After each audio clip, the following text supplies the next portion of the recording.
Hey everyone, Mandy here from Healing Hopeful Survivor. I hope everyone is having a great day. Today is Monday. It's a holiday here in Canada, and I believe also in the United States. So I hope everybody had a great day off. Yes, back to work tomorrow. I hate to say that. Anyway, I want to make this next video for about codependency. Kind of a follow-up from my last video, but instead of making this one in regards to like a top 10 list, instead what I want to talk about is sort of codependents and narcissists.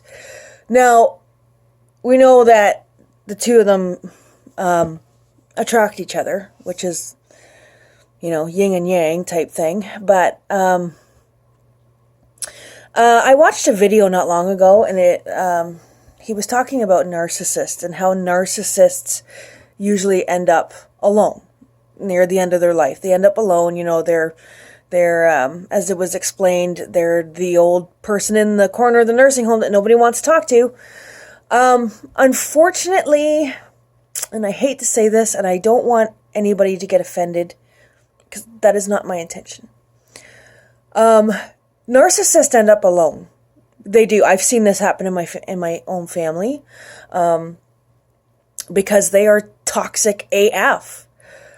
Unfortunately, the same can happen to codependents, meaning that codependent people can be very toxic, and they can also end up alone too. Codependent people who have not addressed the codependency, who haven't, who maybe are not aware that they're codependent and haven't taken the steps to heal the wounds that are causing it. Codependency can be fixed, unlike narcissism. Now, there are people out there that are willing to argue that anybody can be helped, and yes, anything's possible, but let's be realistic here. In majority of cases, 99.9% cases, once narcissism is, as an adult, pretty slim that they're going to get helped anyway. So when I'm talking about codependency, it is not my intention to offend anybody, and if I do, I'm so sorry. I'm not meaning to. You have to understand that I am a recovering codependent myself. Look at that little piece of hair that keeps falling down. I'm a recovering codependent myself, so when I'm talking about this, I'm talking from my own personal experience and what it's like living with codependency, as well as other people that I've met who are also codependent, or who I believe very much to be codependent. Anyway, back to what I was talking about. Unfortunately, codependency can lead to a person being very toxic, and they can end up alone. Now, when it comes to codependency and narcissism, they're for two different reasons. Okay, so for a narcissist, they end up alone, and they're toxic. The narcissists end up alone because I believe that they leave a trail. They leave a trail of people, and it just sort of gets to the point where they kind of back themselves into a corner, so to speak. So they kind of, there's nobody else to have as a source of supply, because they've already screwed everybody else over, and now they're left in a nursing home in a corner nobody wants to talk to, because they've screwed so many people over, and, take. When it comes to codependence, the toxicity and the ending up alone is a result of being hurt so many times, and just giving your heart, giving your soul to people, narcissists, because us codependents attract them. So you give your heart, you give your soul to this person that just wants to take, and doesn't return back, only to have your feet kicked out from under you, and then when you're down, you're kicked again, and just to have that person take off, blame you for everything, and you're left with the guilt, you're left with their guilt, while they just continue on their way and don't give a flying rat's you-know-what about you. when that happens over and over and over and over and over again in your life, what happens is that you end up building up walls around yourself. You stop trusting. You unfortunately fall into the trap of believing that everybody is like that. Well, I've got this person in my life and I think that, I really like them. I would love to let them in, but look at all the other times that that's blown up in my face. How many times have I given my heart? How many times have I given my soul? Only to have it blown up in my face, only to have me left heartbroken. So unfortunately with codependents, their toxicity, their toxic nature is not the same as narcissists. Their toxic nature comes from being hurt so many times and suddenly feeling like you don't want to give your heart anymore. You don't want to give a piece of your soul anymore because you don't trust people. And what happens is that you become, what's the word I'm looking for? You become, yes, you build walls up around yourself, but you become oh God.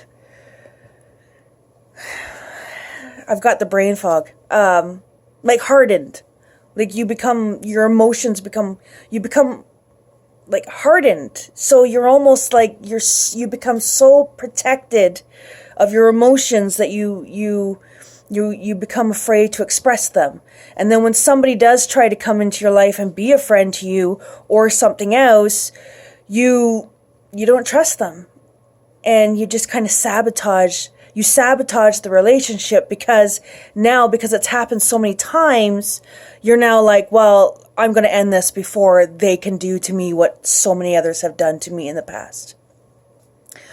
Now with me, how I managed to come across my codependency is because the last narcissist that kicked my feet out from under me and then kicked me when I was down, actually he got his girlfriend to do it.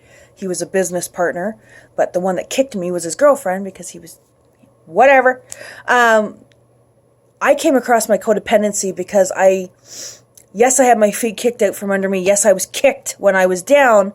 But then while I was down there, I suddenly realized that this is not the first time that this has happened. And there seems to be a pattern going on here. And what's up with this pattern? And that's what got me looking into, I guess it kind of led me to what type of people you attract. First of all, I found narcissistic personality disorder first, and then learning about that is what led me to the codependency, and that's how I found out, when I started looking up codependents and realizing oh my God, that's me. I'm codependent. What can I do to fix this? Which in turn ended up with 8 weeks of therapy and catching myself. And I have to say though that I just want to share a little story here. When I discovered the codependency and started catching myself doing what I was doing, the one time, for the very first time, I was dealing with a toxic person in my life at the time. This one time they said something to me and, whatever, and I felt myself go numb. I became aware of myself going numb, shutting down my emotions. And I remember thinking oh my God, I've been doing this almost my entire life. This is what I do. I shut down. This is part of the codependency because I can't, with this person that is no longer in my life, I couldn't express myself emotionally because doing that, heaven forbid, so I would shut myself down emotionally. And the first time that I became aware of that, eye-opener. Just wow. And, obviously I knew I was doing it, but I wasn't aware. It was quite surreal. So anyway, moving on. Unfortunately, yes, codependent people can become toxic. I know this. I also know some couple of other people that I'm going to say are acquaintances of mine. They're not really friends. both women, both, and I'm going to talk about some personality traits that they have that I'm also very aware that I used to have. So one of the things that both these women do that I know is they tend to have this attitude of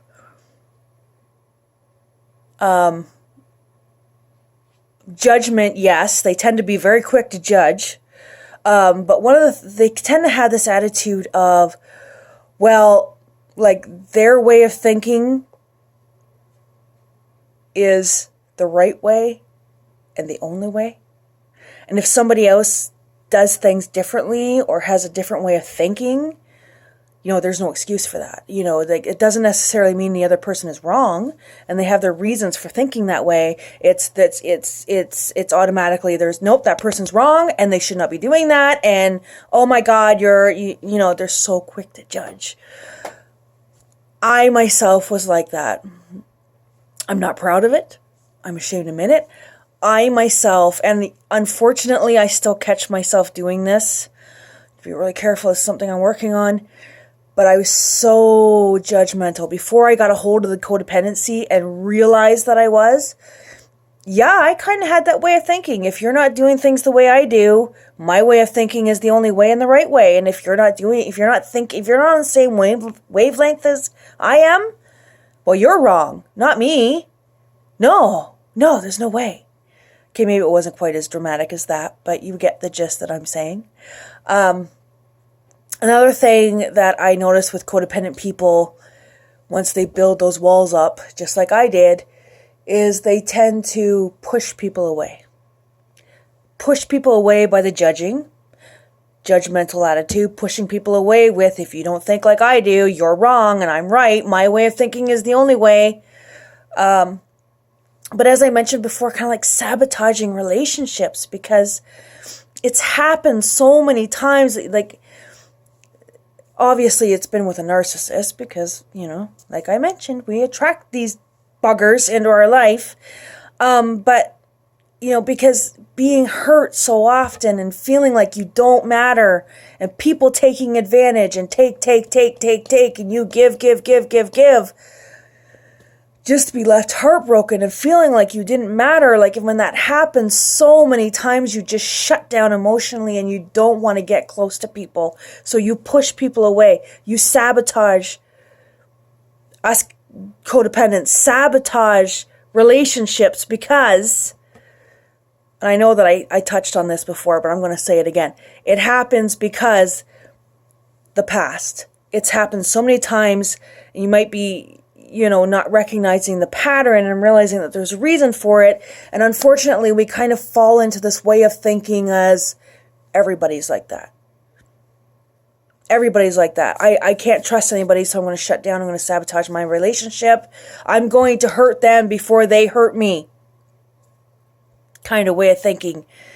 That's toxic. Not only is it toxic for you, it's toxic towards other people. And people pick up on it. Which kind of leads to, and if you don't become aware of your codependency, that way of thinking is going to continue and it's only going to get worse. And the walls that you build up around yourself are going to get thicker.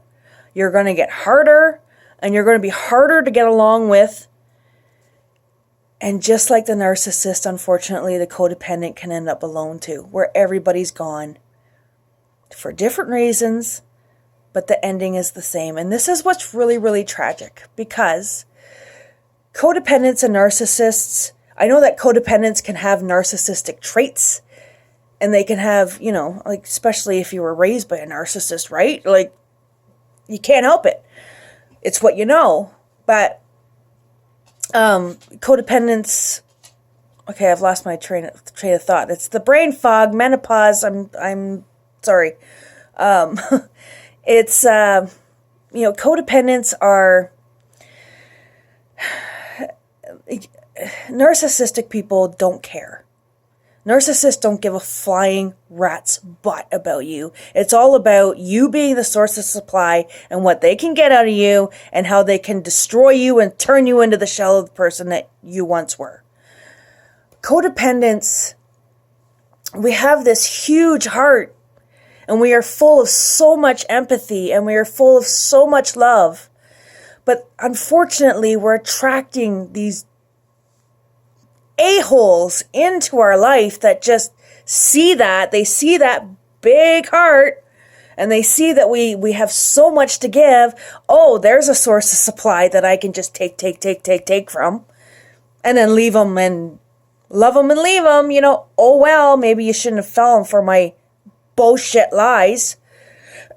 Anyway, to kind of end this, like I said, I'm not meaning to offend anybody, and if you realize that you're codependent, I'm not stating in any way that if you are aware of your codependency, you know what, like, that is awesome. All the power to you. Keep going, keep trudging along. I know it can be tough.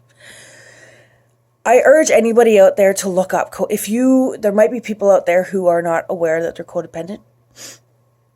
I urge you to please look it up and study it. And if you start noticing patterns that apply to you, by all means, please either get self-help books. If you can afford it, go to therapy to get this under wrap. Because just like narcissistic personality disorder, unfortunately, codependency can destroy you. It can destroy your mind. It can destroy your relationships with people. It destroys relationships, just like narcissism.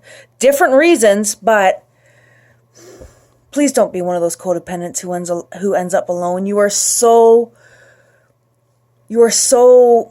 worthy of receiving love from somebody who really will love you and not some stinking narcissist who's just there to take from you. There are people out there who will love you. There are for you. These people exist. These people exist. I promise you, these people exist. You just have to get a hold of the codependency, realize what kind of people that you're attracting into your life and why, and then also learn the signs of a narcissist. This is a big one. Learn the red flags of a narcissist so you can spot them. And don't let them in. And learn to not let them in. And learn to start establishing boundaries. That's a big one with us codependents. We don't have boundaries. Okay, so I don't mean for this video to be, like, but I was just thinking about that earlier today. You know what? There's a lot of codependents that also end up alone, just like narcissists. And I don't believe, like, listen, I'm not, oh God, narcissists have burned me like something else. And so I find it very hard to feel any sympathy for the narcissist that ends up alone. Like, no, you're not getting no sympathy from me because you're in that corner thanks to your own BS. But I'm sad when it comes to codependents ending up alone just because they're unaware of it. They don't know what they are. You don't know what you don't know. And I just wish that there was more information out there about narcissism and codependency. I think this stuff needs to be taught in school. Not just about physical and sexual abuse, which I mean is great things to be teaching kids, don't get me wrong. But I think they need to start teaching more about emotional abuse. Because a lot of physical abuse starts at the emotional abuse level. Imagine if we taught our kids the red flags of a narcissist. Wow. Anywho, I hope everyone is having a great day. It is a holiday, as I said at the beginning. It's Family Day in Canada, and I believe it's President's Day in the United States. So for those of you that are enjoying the holiday, it's unfortunately almost over, but I hope you had a great day, had a great long weekend. Okay, peace, love, and light, you guys. Be kind to each other, love each other, and take care. Bye for now.